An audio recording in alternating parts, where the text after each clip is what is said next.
المسلمين ولنصرة القضايا وعلى آله وصحبه وسلم. بسم الله الرحمن الرحيم.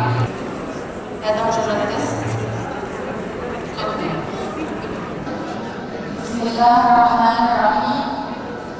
الحمد لله.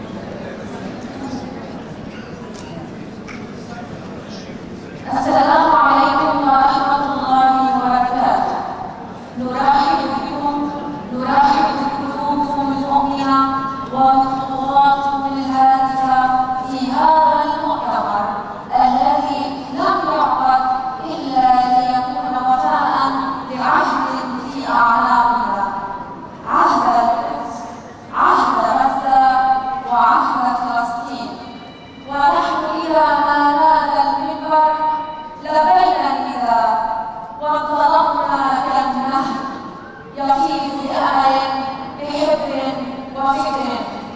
العاملات في سبيل أمتهن وهمومها وقضيتها الأولى وفي قلبها القدس ومسجدها الأقصى.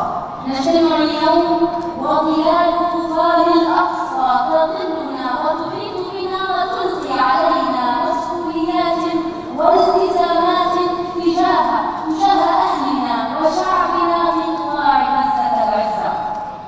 أعوذ بالله من الشيطان الرجيم.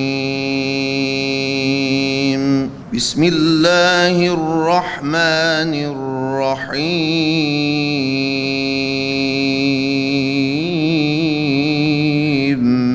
يا أيها الذين آمنوا ما لكم إذا قيل لكم انفروا في سبيل الله